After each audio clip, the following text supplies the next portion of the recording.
네, 안녕하세요. 반갑습니다. 사순절 말씀 로드의 서유진 목사입니다. 네, 오늘은 룻기 3장과 4장을 함께 보게 되는데요. 제가 기도하고 시작하겠습니다. 하나님 감사합니다. 하나님께서 허락하신 또 새날 하나님의 말씀을 받습니다. 하나님 읽고 듣고 또 줄을 그며 하나님의 말씀을 배울 때 그 하나님의 말씀이 깨달아지게 하시고 이 말씀으로 우리가 오늘을 또 사순절을 살아갈 수 있도록 주님 도와주옵소서. 주님 감사합니다. 예수 그리스도의 이름으로 기도합니다. 아멘. 네, 또 이제 새로운 주가 찾아왔습니다. 벌써 저희가요, 이제 2주차째에 접어들게 되었습니다. 그래서, 이 금방 가는구나, 시간이. 3주차째 접어드네요. 예, 시간이 정말 금방 가는 것 같습니다. 그래서 사순절 말씀 로드 끝까지 잘 완주하시면 좋겠고요. 이렇게 지난주에 좀 몇몇 분에게 제보를 받았습니다. 레위기 마지막 날, 끝날 것 같지만 끝나지 않았던 그 레위기 말씀에 다들 너무 말씀이 좋으면서도 길어서 좀 피곤했다 이런 말씀도 있으셨어요. 그래서 오늘은 신속히 끝내보도록 하겠습니다. 그리고 또 어떻게 보면 이 레위기 말씀 같은 경우에는 다시 이렇게 상세하게 다루는 게 쉽지 않기 때문에 이번 기회에 또 이렇게 다 한번 훑어보았다 이런 좀 뿌듯함을 스스로 가지시면 좋겠어요. 네, 어쨌든 오늘은 룻기 3장과 4장만 보면 됩니다. 그래서 오늘 3장부터 보도록 하겠습니다. 지난 시간에 최병화 목사님을 통해서 우리가 룻기 말씀 1, 2장을 나눴는데요. 어, 이스라엘 민족이었으나 이제 기근을 맞아서 이방 땅으로 갔다가 가족들이 이제 남편과 또 아들 2명을 잃게 된 나오미가 다시 이제 고향으로 돌아오게 되고 그 고향으로 돌아오면서 이제 하나님의 회복을 경험하게 되는 얘기거든요. 그래서 이 어머니 나오미가 돌아올 때 며느리였던 룻, 이 이방 여인이었던 룻도 함께 같이 돌아오게 됩니다. 그래서 사실 이 룻은 뭐 젊고 아직도 뭐 인생이 기니까 이렇게 재혼을 하면 더 잘 살 수 있는데도 불구하고 이 어머니 나오미를 따라서 자신에게는 이방 나라였던 이스라엘로 따라오게 되죠. 그때 이 룻이 아주 중요한 말씀을 이제 신앙을 고백을 하게 됩니다. 그 말씀이 1장 16절에 있었는데요. 1장 16절에 보면 룻이 이르되 내게 어머니를 떠나며 어머니를 따르지 말고 돌아가라 강권하지 마옵소서. 어머니께서 가시는 곳에 나도 가고 어머니께서 머무시는 곳에서 나도 머물겠나이다. 어머니의 백성이 나의 백성이 되고 어머니의 하나님이 나의 하나님이 되시리니 아멘. 이렇게 고백을 하거든요. 근데 이 고백이 왜 중요한 거냐면 단순히 인간적인 친밀함, 뭐 어머니와의 의리 때문에 여기를 따라왔다라기보다는 이 룻이 어머니를 통해서 만난 그 하나님, 그 하나님을 나도 따르겠다라는 신앙 고백이 여기 들어있기 때문에 정말 중요한 거거든요. 그러니까 이 룻이 단순히 그냥 사람됨, 도리를 지키기 위해서 온 것이 아니라 그 안에 신앙이 역사하고 있었다라는 것을 보여줍니다. 이 룻기에서는 계속해서 신앙과 그리고 그의 삶이 매우 밀접하게 연결되어 있다라는 것을 계속해서 보여주거든요.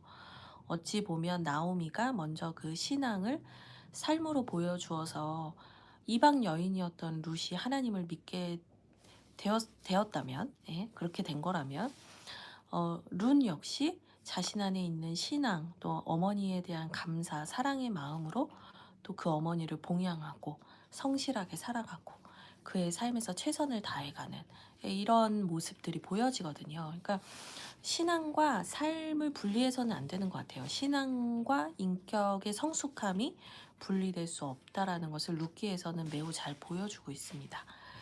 그래서 어쨌든 룻이 시어머니를 잘 이제 봉양을 하고 잘 섬겼어요. 2명의 과부가 함께 살고 있으니 뭐 경제적인 형편은 좋을 리가 만무하지만 이 나오미의 지방과 함께 그 기업 물을자로 연결되어 있는 보아스가 도와주어서 이제 이삭을 주우면서 열심히 살고 있었습니다.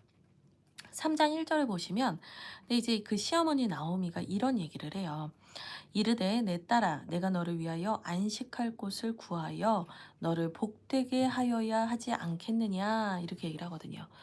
그러니까 이게 무슨 얘기냐면 나오미가 내가 너를 위하여서 너의 삶을 생각할 때 이대로 너를 살게 해서는 안 되는 것 같다. 네가 나만 돌보면서 너와 나만 이렇게 사는 게 너를 위해서 별로 유익하지 않다. 너는 나를 섬기기 위해서 이렇게 애쓰고 있지만 나는 너의 인생을 고민하고 있다. 이런 얘기를 해요. 그러니까 제가 지금 방금 앞서 말씀드린 것처럼 두 사람의 신앙이 어디를 향해 있냐면 자기를 섬겨라, 나를 섬겨라, 내가 좋은 것을 해달라. 나에게 유익하도록 네가 좀 애써달라 뭐 이런 신앙이 아니라는 거예요. 둘 다 신앙이 있는데 서로가 서로를 돌보고 서로가 서로를 사랑하고 있는 거예요. 근데 저는 이런 모습이 가정 안에서 보여지고 있는 것도 너무 아름답다고 생각을 하고요. 어떻게 보면 예수님께서 이 땅에 오셔서 우리에게 그 몸을 주시고 그 보혈을 흘려주시고 우리를 구원해 주신 게 바로 이런 마음인 거죠. 너희가 잘 되기를 원하고 너희가 구원받기를 원하고 너희가 살기를 원하고 그 사랑의 마음으로 주님이 친히 우리한테 찾아오신 거죠. 우리는 어떻게 살아야겠어요? 우리도 그 주님을 사랑하는 마음으로 그분을 위해서 사는 게 맞는 거예요.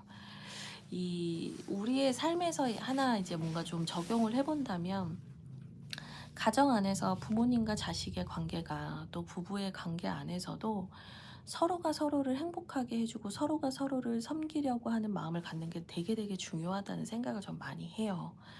그 여러분들이 잘 아시는 그 마라톤으로 유명하신 그 진우션의 션이라는 분이 이제 그런 인터뷰 하시는 걸 봤어요. 내가 왕이 되려고 하고 내가 왕비가 되려고 하면 서로가 각자가 높임을 받으려고 하면 서로 왜 나를 더 섬겨주지 않냐, 왜 나에게 더 잘하지 않냐라는 그 싸움이 이제 심해질 수밖에 없잖아요. 그런데 내가 이 사람의 종이 되고 그 사람은 나의 종이 되면 배우자는 나의 종이 되기를 원하면 서로가 서로를 행복하게 해주기를 원하는 가정은 행복하다잖아요. 오히려 내가 왕 되려고 하는 가정보다 상대방을 왕비가 되게 하고 왕이 되게 하는 가정이 서로가 더 존중받고 높임받고 행복한 가정이 된다고 하잖아요. 저는 그 인터뷰가 매우 인상이 깊었는데 그게 우리 인생에 하나님이 심어 놓으신 그 축복의 원리라는 생각이 들어요. 내가 쥐려고 하면은 이게 다 날아가요. 뭐 이거 내가 꽉 엉켜졌는데도 다 새어나가요. 근데 주님께서 말씀하셨어요. 주는 것이 받는 것보다 복되다. 이 주님의 말씀이거든요. 내가 사랑을 받으려고 하는 마음보다 내가 사랑을 주려는 마음을 가질 때 뭐 때로는 그거를 모르는 사람도 있고 때로는 그거를 이기적으로 이용하려는 사람도 있겠지만 그건 정말 극소수고 우리가 하나님의 뜻대로 내가 상대방을 내가 누군가를 복되게 하려고 할 때 하나님은 그 사람의 마음을 귀하게 보시고 그 사람이 축복의 통로로서 살도록 더 많은 은혜를 베풀어 주시는 걸 전 많이 본 것 같아요. 근데 지금 3장 1절에 그것도 똑같은 맥락이에요. 나오미가 룻은 나오미를 생각하고 나오미는 룻을 생각하는 거예요. 너가 아직 젊은데 너가 이렇게 사는 게 이렇게 살게 둬서는 안 된다. 네가 복되게 하여야 하겠다. 너가 잘 되게 해야 되겠다. 네가 축복받게 해야겠다. 이제 이 얘기예요. 그래서 어머니께서 이 룻에게 어떤 얘기를 하시냐면 이 보아스가 우리의 친족이고 고엘이기 때문에 우리의 기업을 물을 자로서의 권한이 있다. 그러니 그에게 시집을 가서 그로 말미암아 네가 자손도 낳고 네가 잘 살았으면 좋겠다. 이제 이런 얘기를 하는 거예요. 근데 어머님의 그 전략이 매우 되게 촘촘해요. 어머니께서 되게 지혜롭게 전략을 주시는데요. 3장을 보시면 너는 목욕을 하고 기름을 바르고 의복을 입고 타작 마당에 내려가서 그 사람이 먹고 마시기를 다 하기까지는 그에게 보이지 말고 그가 누울 때에 너는 그가 눕는 곳을 알았다가 들어가서 그의 발치 이불을 들고 거기 누우라. 그가 네 할 일을 내게 알게 하리라 하니 하면서 이제 어머님이 사실은 이거를 다 이렇게 지도를 하세요. 그래서 왜냐하면 사실 뭐 이게 친족들이 모여 살고 사람들이 다 그 동네 사람들 서로가 다 알고 사는 마을이잖아요. 네, 루시 오해를 받을 수도 있고 이 일의 어떤 의도가 왜곡되어서 문제가 생길 수가 있잖아요. 그러니까 어머니 입장에서는 이 며느리를 보호하고 보아스도 보호하고 그러면서 동시에 이 고엘 제도를 또 잘 적용하고 싶은 어머니의 마음이 있으셨던 것 같아요. 그래서 네가 그렇게 해서 그와 어떤 마음으로 여기에 왔는지 또 그에게 또 기업 물을 자의 권한이 있어서 내가 당신과 함께하기를 원한다라는 얘기를 잘 전달하라고 이렇게 얘기를 해줍니다. 중요한 건 뭐냐면 6절이에요. 6절. 6절에 룻이 뭐라고 하냐면 그가 타작마당으로 내려가서 시어머니의 명령대로 다 하니라 이렇게 되어 있어요. 저는 이 6절 말씀에 참 은혜를 받았는데요. 그러니까 시어머니께서 이런 명령들을 했을 때 룻이 자기의 생각에 의해서 따를 거는 따르고 따르지 않을 건 따르지 않았다. 이렇게 성경은 말하지 않아요. 뭐라고 하냐면 다 했다. 그 명령대로 다 순종했다. 이렇게 얘기를 하거든요. 그러니까 룻이 어머니를 얼마나 신뢰했는지를 알 수 있는 거예요. 근데 여러분 우리가 이제 3월 달에는 주하길 교회에서 이 주일 설교 시리즈를 단순한 순종을 배우는 교회 이걸로 가고 있잖아요. 근데 여러분 순종이라는 것은요. 이거는 좋으니까 하고 이거는 아닌 것 같으니까 안 하고 이렇게 선택적으로 하는 건 순종이라고 하지 않아요. 순종은 말씀하신 대로 다 따르는 거예요. 그 말한 대상, 명령한 대상을 신뢰하기 때문에 그대로 다 하는 거거든요. 근데 지금 룻이 시어머니의 명령대로 다 했다라고 말할 때 제가 이 오늘 말씀 시간 처음 시작할 때 처음 읽었던 룻기 1장 16절의 말씀을 계속 염두에 두시면서 전제로 두시고 이 말씀을 보시면 전 더 좋다고 생각해요. 어머님의 하나님에 대한 신뢰가 깔려 있는 거예요. 그러니까 어머님이 나한테 인간적으로 친하신 분이야의 수준이 넘어서 1장 16절에서는 이미 이 나오미와 룻의 관계 안에 이 두 사람의 관계 안에 하나님이 계시다라는 얘기를 분명히 해줬거든요. 그러니까 6절에서 시어머니의 명령대로 다 했다라고 했을 때 그냥 인간적으로 어머니가 하라고 하니 어쩔 수 없이 했다가 아니라 어머니를 통해서 일하시고 말씀하시는 하나님에 대한 신뢰를 가지고 그 어머니의 명령에 순종했다라는 거예요. 그래서 이 룻이 그렇게 다 하게 됩니다. 그래서 7절부터는 실제로 이제 그 6절 윗부분은 어머니의 지침이라면 6절 아랫부분부터는 실제로 룻이 한 행동들이 쭉 서술이 되는 거예요. 그러니까 같은 내용이 이제 데칼코마니처럼 나오는 거죠. 근데 그 사이에 뭐가 있는 거냐면 6절이 있는 거예요. 그 사이에 6절. 그 사이에 6절이 있다. 그러니까 어쨌든 룻이 순종했다. 이제 그 부분이 가운데 있는 거죠. 그래서 보아스가 7절에 보니까 이제 타작을 하고 이제 추수를 하고 얼마나 즐겁겠어요. 그러니까 막 사람들하고 맛있는 것도 먹고 이렇게 기분 좋게 이제 그 추수했던 타작 마당에 쉬기 위해서 들어가게 됩니다. 근데 이제 자려고 보니까 웬 여자가 자기 옆에 이렇게 발밑에 누워 있는 거예요. 그래서 얼마나 놀랬겠어요. 그래서 8절을 보면 밤중에 그가 놀랐다 이런 표현을 해요. 이거 너무 놀란 거예요. 여러분 뭐 지금이야 우리가 전기불도 있지만 이 당시에 전기불이 있었겠어요? 뭐가 있었겠어요? 은은한 달빛만 들어오는 아니면 천막 아니니까 뭐 달빛조차도 잘 들어오지 않는 그곳에 누군가가 있었으니 얼마나 놀랬겠어요. 근데 보니까 한 여인이 있는 거예요. 그래서 한 여인이 있었다 얘기를 합니다. 그러면서 쭉 얘기를 해요. 너 누구냐 하니까 9절에 나는 당신의 여종 룻입니다 라고 하면서 이제 당신이 기업을 물을 자가 되어 주십시오 라는 요청을 하게 되죠. 그랬더니 이 10절에 보아스가 아주 놀라운 얘기를 해요. 이 룻기에 전체적으로 흐르는 가장 중요한 단어가 등장을 하기도 하는데요. 10절은 같이 한번 읽어볼까요? 읽겠습니다. 그가 이르되 내 딸아 여호와께서 내게 복 주시기를 원하노라. 내가 가난하건 부하건 젊은 자를 따르지 아니하였으니 네가 베푼 인애가 처음보다 나중이 더하도다. 아멘.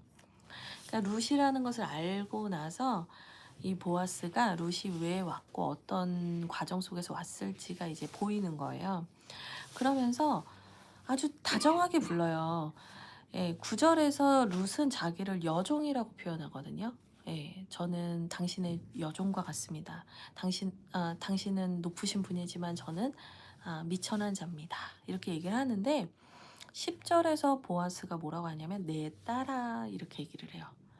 그러니까 이방 여인이었던 룻이었는데 소녀라고 나중에 부르거든요. 그래서 소녀라고 부르다가 룻은 자기를 종이라고 하는데 보아스는 뭐라고 해요? 딸이라고 해요. 그러니까 보아스가 봤을 때 룻이 자기 인생을 펴려고 자기한테 온 게 아니라는 걸 너무나 잘 아는 거예요. 왜냐하면 지금 기업을 물을 자가 되기 때문에 저를 받아주십시오라고 말하는 것 자체가 이게 지금 이 고엘 제도를 알고 있다는 거고 이스라엘이 어떻게 하나님의 뜻 안에서 살아가고 있는지를 알고서 하는 말이거든요. 그러니까 당신 부자니까 저 좀 첩으로 드려주세요. 뭐 이런 느낌이 아니라 그 하나님의 법대로 저희 가문이 멸문지화되지 않도록 당신께서 우리 가정을 도와주십시오. 제가 당신을 섬기겠습니다. 이제 이 얘기예요. 그러니까 사실은 룻이 뭐 하나님을 안 믿고 난 이방 여자니까 난 그런 거 모르겠고 내 맘대로 살겠다 하면 되는 거잖아요. 근데 이 기업을 물을 자가 되어 주십시오라는 고백 안에 어머니를 섬김과 하나님의 뜻대로 살겠다라는 이 모든 두 가지의 메시지가 다 들어있는 거예요. 그러니까 보아스가 그를 자신들의 공동체의 일원으로 받아들여 주면서 고백하는 거예요. 네, 딸아 이렇게 불러주는 거예요. 그러면서 여호와께서 내게 복 주시기를 원한다. 축복까지 받아요. 네가 정말 그냥 신용만 한 게 아니라 잠깐만 섬기는 척 한 게 아니라 잠깐만 순종하는 척 한 게 아니라 네가 정말로 너의 인생을 걸고 어머니를 사랑하며 하나님의 백성으로 살기로 결단을 한 거구나. 내 딸아, 내가 너에게 축복하시기를 하나님이 너를 너무너무 축복하시기를 내가 원해. 이제 이 얘기를 하는 겁니다. 더 정확하게 나오죠. 네가 가난하건 부하건 젊은 자를 따르지 않았다. 그러니까 너의 육체의 소욕을 따라서 너의 어떤 그런 인간적인 생각을 따라가지 않고 시어머니를 통해서 들려주시는 그 하나님의 뜻에 순종한 너를 축복하기 원한다. 이제 얘기하는 거예요. 그러면서 네가 베푼 인애가 여기서 이제 네가 베푼 인애는 이제 룻이 나오미를 버리지 않고 나오미를 잘 봉양했던 것을 말하는 거겠죠. 그러면서 처음보다 나중이 더하다. 그러니까 네가 정말 처음만이 아니었고 끝까지 그 어머니를 사랑하고 섬기고 순종하는 마음이 귀하다. 이 얘기를 하는 거예요. 근데 여러분 여기서 인애라는 단어가 나오잖아요. 근데 이게 자비 뭐 이런 걸로도 표현이 되는데 룻기에서 정말 중요하게 나오는 단어가 뭐냐면 헤세드라는 단어예요. 하나님의 사랑, 자비를 뜻하는 말이거든요. 그러니까 이 룻이 베푼 인애, 이 헤세드 사람에게 베푼 것 같지만 그것이 결국에는 하나님의 긍휼하심을 받는 하나님께서 귀하게 보신 어떤 지점이 돼요. 그래서 긍휼을 베푸는 자에게 하나님의 자비가 임한다라는 메시지를 사실 여기서 보여주고 있어요. 네. 주기도문에도 있잖아요. 우리가 우리에게 죄를 지은 사람을 용서하여 준 것 같이 주님께서도 우리를 용서하여 주실 줄 믿습니다.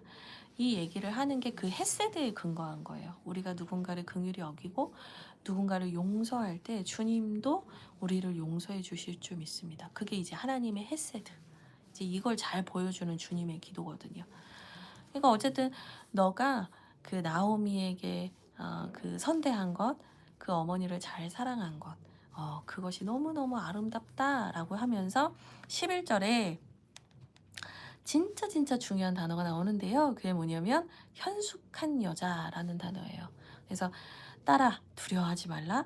내가 네 말대로 너에게 다 행해 줄 것이다. 근데 네가 현숙한 여자인 줄을 이제는 나뿐 아니라 나의 성읍 백성도 다 알고 있다. 이런 얘기를 해요.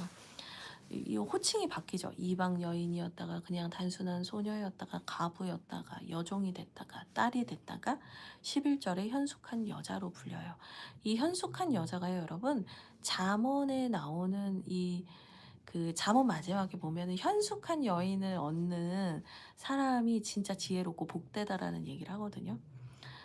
성경에서 현숙한 여자라는 거는요, 최고의 칭찬이에요. 단순히 예쁘고 뭐 예쁘다 한 사람 몇 명 있어요. 뭐 아브라함 부인이나 뭐 리브가나 뭐 아비가일 다윗의 부인이었던 아비가일이나 뭐 몇 명 이쁜 사람 뭐 이 사람 예뻤다 이렇게 말해주는 사람이 있습니다. 그런데 성경에서 가장 그 칭찬 중에 칭찬은 현숙한 여자예요.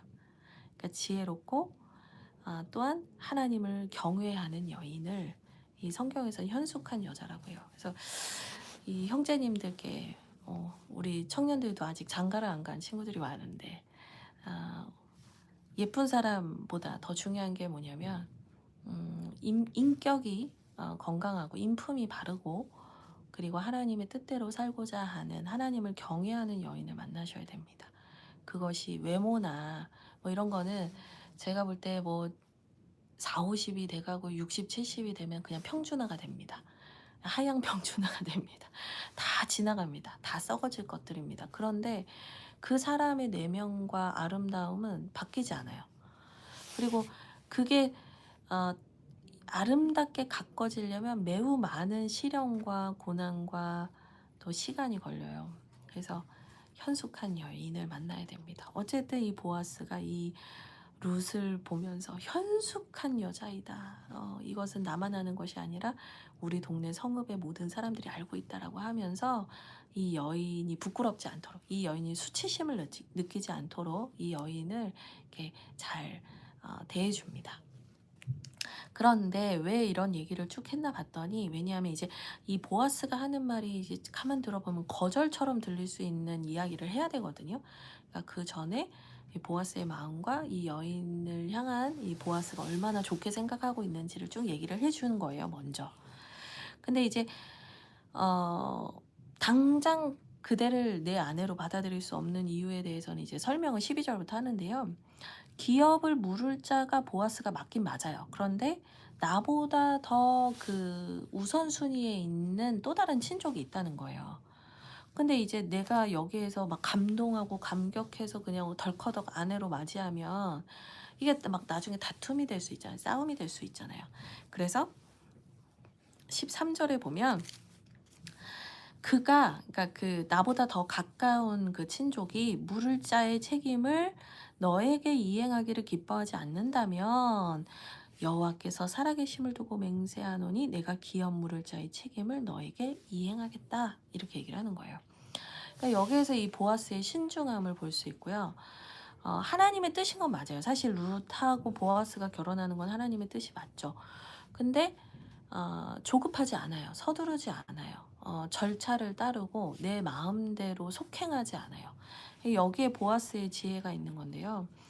그러니까 결국에는 하나님이 주실 건데 그걸 내가 막 무리수를 둔다든지 내가 억지를 부리면 꼬여버리고 엉켜버려요. 그러면 이 꼬이고 엉켜버린 거를 해결하느라 정작 하나님의 뜻을 이루는데 방해를 받을 수 있어요. 그러니까 우리가 그 하나님의 뜻에 순종한다라고 할 때 그냥 막 무조건 내 열정만으로 이거 하나님 원하시는 거 아닙니까? 이렇게 막 밀고 나가다가 나중에 이제 어떤 벽에 부딪혀서 마음이 어렵거나 힘든 경험을 할 때가 있어요. 저도 그런 경험을 했었고 억울한 거예요. 나는 하나님의 뜻대로 한다고 했는데 나는 하나님이 순종하라고 하는 거에 순종을 했는데 왜 이렇게 어려운 일들이 생겼고 나는 왜 이 일들을 감당하다가 왜 힘들어졌지? 근데 가만 보면 그 안에 뭐가 있냐면 순종은 순종인데 그 하나님께서 그 허락하신 일에만 너무 집중을 하다 보니까 보편적으로 주신 원칙과 절차에 대해서는 다 무시하게 될 경우에 그런 일을 겪어요. 하나님이 순종을 하라 하심은 어, 그냥 그 뜻만 보면서 막 전력 질주를 하라는 말이 아니에요. 우리에게 허락하신 관계와 질서와 이 모든 이 관계성 안에서 그것들을 지혜롭게 풀어가는 법을 알아야 되는 거예요. 근데 이걸 지혜롭게 풀어가는 방법을 모르는 사람은 어떻게 되냐면 순종했는데 왜 내가 이런 억울한 일을 겪어야 되냐라고 귀결되는 경우가 되게 많아요. 근데 보아스를 통해서 보셔야 돼요. 지금 그가 자기보다 가까운 친족이 그 기업을 물은다고 하지 않으면 내가 반드시 너를 그렇게 도와줄게, 나오미를 도와줄게, 이렇게 그냥 말하면 되는데 13절에 여호와께서 살아계심을 두고 맹세한다라는 표현을 쓰거든요. 그러니까 이 신중함이 두려워서가 아니에요. 이 여기에서의 그 절차와 지혜를 발휘하는 모습이 뭐냐면 믿음 없음이 아니라는 거예요. 지금 여호와께서 살아계심을 두고 맹세한다라고 얘기를 하거든요. 충분히 믿음이 있고 그는 충분히 도전할 수 있고 충분히 모든 것을 책임질 각오가 돼 있어요. 그러나 함께 어우러져 가고 있는 공동체를 생각하면서 그 공동체를 훼손하거나 깨거나 분란을 일으키거나 문제를 일으키려고 하지 않는 거예요. 여러분 이게 되게 중요해요. 예. 내가 속한 공동체의 평안을 이뤄가면서 하나님의 뜻을 이뤄가는 거. 그걸 배우지 못하면 아무리 순종을 많이 해도 아무리 내가 뭔가를 헌신을 많이 한 것 같아도 열매가 없을 수 있다. 여러분 꼭 기억하셔야 돼요. 하나님을 향한 신뢰를 보아스 역시 가지고 있으니까 인내할 수 있는 거겠죠. 조급하지 않을 수 있는 거겠죠. 그래서 룻이 그 말대로 이제 하는데 또 가다가 이제 누가 보면은 막 소문나고 막 이러면 룻이 곤란해지잖아요. 그러니까 14절에 새벽까지 있다가 조용히 가라 해서 이제 룻이 그렇게 있다가 가려고 하는데 15절에 보면은 보아스가 이 보리를 6번 데워서 룻에게 줍니다. 그래서 이 보리를 6번 주었다. 이게 뭐냐면 이제 뭐 한 오멜이 한 1.2리터 정도 되니까 이게 6 오멜 정도라고 이제 말을 하면 한 13리터 정도 돼요. 13리터면 우리가 1.5리터 콜라병 뭐 이렇게 봤을 때 한 10병 정도 준 거예요. 그러니까 자루에 가득 줬다 이 말이에요. 그래서 룻이 들고 갈 수 있을 정도의 보리를 줘서 그가 불안하거나 두렵지 않도록 이제 보아스가 그에게 이제 양식도 주고 또 이 일 처리를 하는 동안은 또 만나기가 쉽지 않을 수 있잖아요. 그러니까 이제 그의 생계를 돌봐주면서 내가 이 일을 처리할 때까지 기다려라 이렇게 얘기를 해줍니다. 그래서 이제 17절에 룻이 다녀와서 쭉 얘기를 해요. 시어머니에게. 그랬더니 18절에 시어머니가 내 딸아 이 사건이 어떻게 될지 알기까지 앉아있으라 이렇게 얘기를 해요. 그러니까 지금 룻은 순종을 했고 보아스는 인내하며 절차를 지키려고 하고 있고 나오미도 이 일이 어떻게 될 때까지 앉아있으라 이 얘기를 하거든요. 그러니까 여러분 뭔가 하나님의 일과 역사가 이루어질 때 인내하는 게 진짜 중요해요. 내가 막 그 내 불안함을 이기지 못해서 너무 막 뭔가 결론을 내려고 하다 보면 자꾸 내가 이제 그 통제하고 싶은 욕구가 많을 때 내가 빨리 결론을 내고 싶은 마음이 많잖아요. 근데 내가 자꾸 결론을 내려고 하다 보면 이제 일을 그르치게 될 때가 많다. 그런데 중요한 일을 할 때는 하나님께서 성취하신다고 한 일이면 할 거예요. 하나님이 약속하신 거면 어쨌든 될 거거든요. 그러니까 그때까지 때로는 또 기다려야 하는 때도 있는 거죠. 예. 신뢰를 배우는 이 시간들이 필요합니다. 그래서 어쨌든 4장으로 넘어갈게요. 보아스가 성문으로 가서 이제 자기보다 더 가까운 친족을 만나게 됩니다. 그리고 그만 이제 부른 게 아니라 2절에 보시면 4장 2절에 보시면 성읍의 장로 10명을 청해요. 그래서 이제 본격적인 얘기를 합니다. 그러니까 증인이 필요하고 이걸 진짜 공식화하고 싶은 거예요. 그래서 이 사람 찾아가고 저 사람 찾아가고 이렇게 하나하나 하면 일이 이제 길어지잖아요. 그러니까 모든 사람을 다 모아놓고 얘기를 하는 거예요. 그래서 3절 보시죠. 보아스가 그 기업 물을 자에게 이르되 모압 지방에서 돌아온 나오미가 우리 형제 엘리멜렉의 소유지를 팔려 함으로라고 얘기를 해요. 그러니까 그 지파별로 또 그 지파 안에 있는 사람에게 다 하나님께서 주신 기업이 있어요. 그 지파에게 주신 땅이 있단 말이에요. 분깃 이 땅이 다 주어져 있어요. 그래서 우리가 레위기에서 희년이라는 걸 배웠으니까 이제 이해가 되는데, 만약에 이제 경제적으로 어렵거나 힘들어지면 그 땅을 이제 팔죠. 근데 이제 팔았다가 희년이 되면 어떻게 돼요? 돌려준단 말이에요. 근데 어쨌든 이 나오미는 지금 당장 룻이랑 사는 데 있어서 너무 어려웠으니까 그 기업을 이제 소유지를 팔려고 하는 거예요. 근데 이거 완전히 파는 게 아니죠. 희년에는 돌려줘야 하는 땅이에요. 그래서 이제 내가 보니까 이게 나보다 네가 그 기업을 물을 자로 고엘로서 앞에 있는데 너 어떻게 하겠냐? 그랬더니 4절 끝부분만 보세요. 그랬더니 그가 이르되 내가 물으리라 이렇게 얘기를 해요. 그러니까 내가 그래 내가 그거 이렇게 살게 내가 그거 이렇게 받을게 이렇게 얘기를 한 거예요. 그러면 이제 어 그럼 안 되는데 루시랑 보아스랑 결혼해야 되는데 이제 막 우리가 인간적인 생각이 여기서 발동하면 어떻게 우리는 막 여기에서 막 어떻게 이 사람을 막 포기하게 해야 되나 막 이런 생각을 하잖아요. 근데 보아스는 너무너무 차분해요. 그래서 뭐라고 하냐면 5절에 네가 나오미의 손에서 그 밭을 사는 날에 곧 죽은 자의 아내 모압 여인 룻에게서 사서 그 죽은 자의 기업을 그의 이름으로 세워야 할지니라 하니 이렇게 얘기를 합니다. 이게 무슨 얘기냐면 네가 기업 물을 자로서 땅만 받는 게 아니다. 네가 그 며느리가 있는데 룻과 함께해서 자녀를 낳아야 되고 그 자녀가 엘리멜렉 가문의 그 기업을 계속해서 이어가도록 해야 된다 이 얘기를 하는 거예요. 이 희년을 알면 다 이해가 되는 건데요. 만약에 이제 뭐 기업 물을 자가 이제 룻이랑 결혼을 해서 애를 낳았어요. 근데 애를 낳는데 그냥 그 이제 편입된 집에 자손으로 가면 되는 거 아니냐 이렇게 생각할 수 있지만 땅은 돌아오잖아요, 희년에. 그러니까 그 땅을 엘리멜렉 형제 엘리멜렉의 가문의 이름으로 이어갈 후손이 필요한 거예요. 그러니까 내 자식이라고 할 수 없어요. 그러니까 이 뭐랄까요, 가문을 이어가도록 하기 위해서 그 가문에 있는 사람들이 애를 낳을 수 있도록 하는 거를 이제 계대 결혼이라고 해요. 계대 결혼. 그러니까 그 계대 결혼을 해주면 되는 거 아니냐 할 수 있지만 사람들은 아니 어차피 내가 나도 내 자식이 안 되고 옛날에 자식을 노동력으로 봤으니까 재산으로 봤잖아요. 내가 씨를 줘서 낳는데도 내 자식이 안 되고 저 땅도 다시 돌아가야 되고 영원히 내 거가 안 되는데 이게 내가 손해보는 거 아니야? 이런 생각을 할 수 있단 말이에요. 그러니까 4절에서는 그 사람이 모르겠다 할 때는 그냥 땅 받는 거라고만 생각을 하고 좋아한 거예요. 권리가 있네? 권리에 대해서는 좋아하는 거예요. 누리는 건 다 좋아하는 거예요. 근데 5절에서 그 죽은 형제, 죽은 자의 기업을 이어가야 된다. 그게 책임이다라고 얘기를 하니까 그건 싫은 거예요.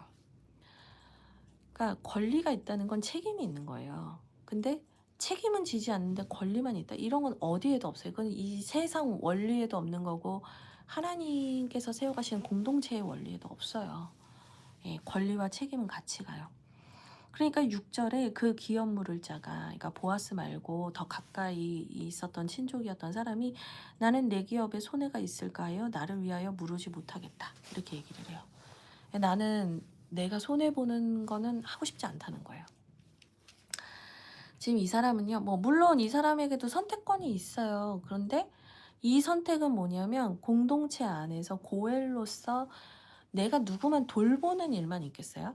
내가 도움을 받는 일도 있단 말이에요. 공동체가 그런 거예요. 내가 주기만 하겠어요? 내가 받는 게 있단 말이에요. 그러니까 이 공동체의 신비예요, 그게. 근데 나는 받는 거는 좋지만 나는 손해는 내가 손해를 입는 건 싫다. 난 책임은 지고 싶지 않다라고 한다는 게 뭐냐면 결국에는 이 공동체의 울타리 안에서 스스로 사실은 고립되는 선택을 하는 거예요. 어쨌든 이 사람이 이래줘서 보아스와 룻은 좋겠죠. 하나님의 뜻이 또 보아스와 룻을 만나게 하심이 있는 것 같아요.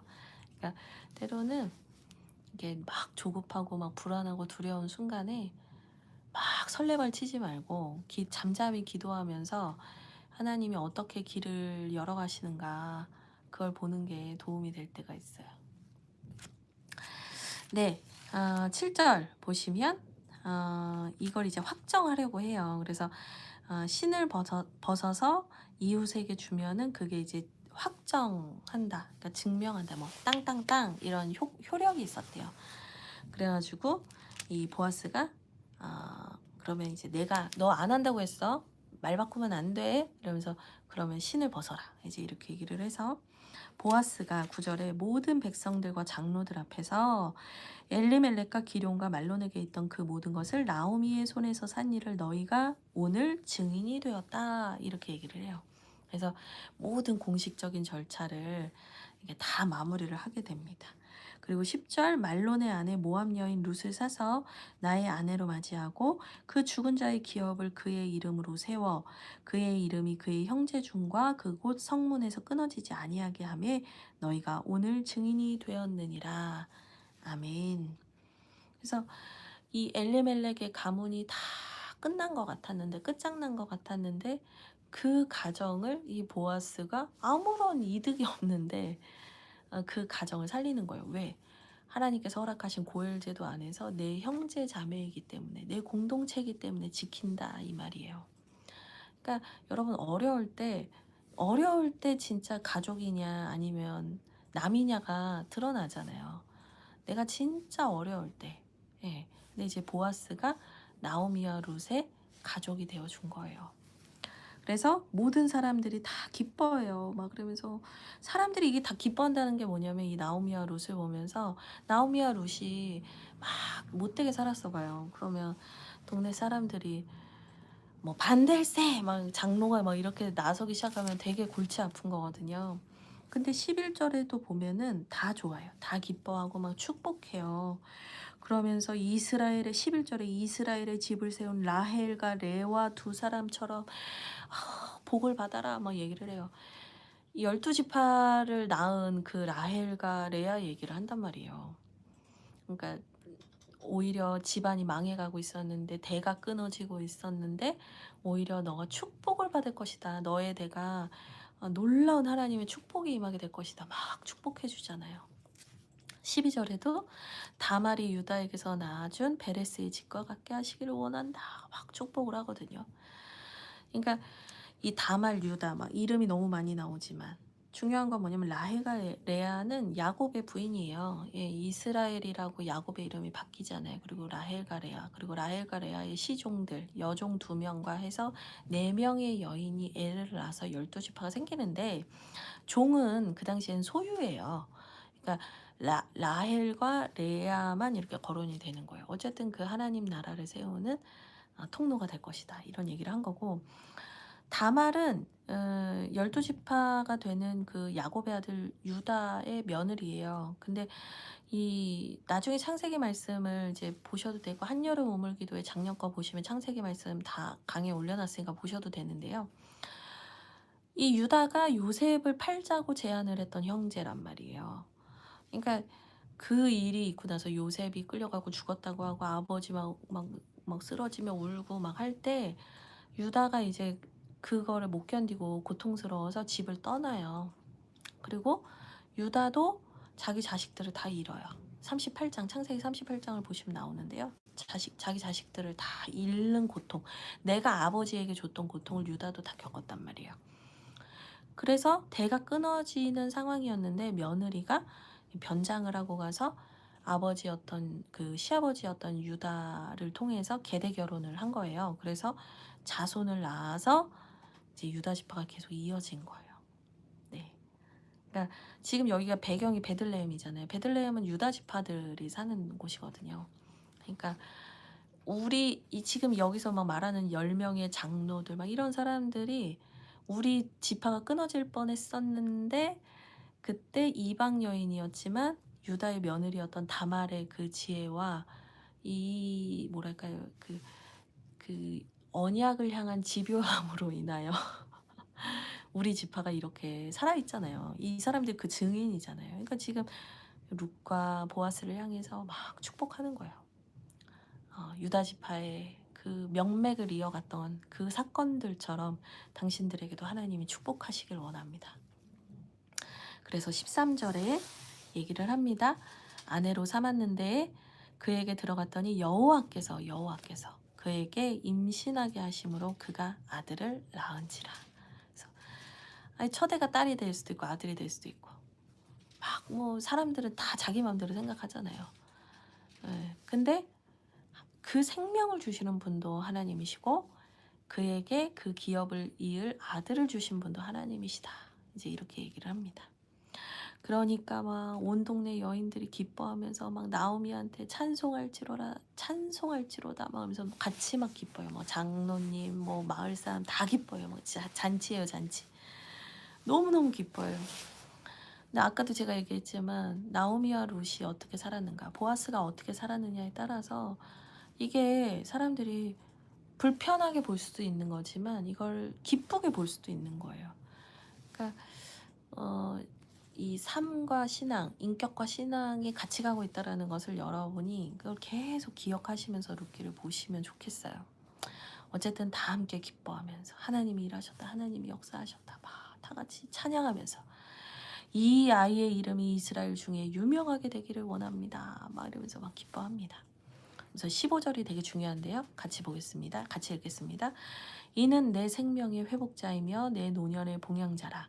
곧 너를 사랑하며 7 아들보다 귀한 내 며느리가 낳은 자로다 하니라. 아멘. 완전히 끝장난 것 같았던 이 나오미의 인생에서 나를 마라, 나를 고통, 슬픔이라고 부르라고 했던 나오미가 그 이름의 뜻처럼 기쁨을 찾아가요. 그래서 이 한 아이로 인해서 그 가문이 끊어지지 않았고 다시 생명의 역사가 시작이 됐고 또 단순히 어떤 그 계보만 이어지는 것이 아니라 그의 삶에도 노후에도 하나님께서 은혜를 더하셔서 기쁨을 더하시고 삶을 안전하게 보호해 주셨다라는 것을 계속 보게 됩니다. 16절 나오미가 그의 양육자가 되었다라고 얘기를 해요. 그래서 양육자라는 단어를 제가 좀 찾아보니까 이제 이게 견고하게 하다, 굳게 하다 이런 거예요. 그러니까 양육자라고 한다면 그 아이를 그냥 먹이고 뭐 씻기고 뭐 이런 것만 하는 게 아니라 그 아이를 굳게 하는 사람이라는 거예요. 뭘 굳게 하는 사람이냐? 하나님의 뜻 가운데 살아가도록 하나님의 백성으로 굳게 서도록 양육하는 것이 양육자인 거예요. 그래서 우리 교회 안에도 양육자로서 서 계시는 부모님들이 계시지만 그 아이들에게 먹을 것을 준 것으로 우리가 끝나는 것이 아니라 그가 하나님 앞에서 하나님의 백성답게 굳게 서도록 하는 것이 양육자의 책무입니다. 그래서 이 양육자라는 단어의 그 어근을 막 보니까요. 이 히브리어 원문에는 오메네트라고 돼 있는데 이게 원래 어근만 보면 동사는 아만이고 이 아만은 아멘이랑 같은 어근을 쓰거든요. 그러니까 아멘, 우리가 예수 그리스도의 이름으로 기도합니다. 아멘 하잖아요. 그 아멘이랑 같은 어근을 써요. 그러니까 그렇게 되게 한다. 분명히 그렇게 되게 한다. 그러니까 믿음을 가지고 그 아이를 세우는 사람이 양육자라는 것. 여러분 꼭 기억하셨으면 좋겠습니다. 그래서 이름을 지었는데요. 오벳이라는 이름을 지었어요. 그 이름의 뜻이 뭐냐면 종, 섬김이라는 뜻이 있어요. 그래서 내 노년의 봉양자라 뭐 이런 거랑 연결이 되는 건데요. 하나님을 섬기고 하나님 나라의 섬김으로 잘 자라기를 바라며 이제 이런 이름을 지어줍니다. 근데 그 오벳이 누구냐? 결국엔 다윗의 아버지인 다윗의 아버지인 이새의 아버지가 됩니다. 그래서 이 밑에 계보가 나와요. 제가 이 베레스 아까 12절에 베레스를 길게 설명한 이유가 이 족보에서 처음 시작하는 이름이기 때문에 그래요. 끊어질 뻔했는데 끊어지지 않은 이 가문에서 낳은 아이가 베레스였잖아요. 그러니까 이제 베레스부터 시작을 하는 거예요. 그래서 베레스의 계보는 이러합니다. 쭉 하고 살몬은 보아스를 낳았고 보아스는 오벳을 낳았고 오벳은 이새를 낳고 이새는 다윗을 낳았습니다.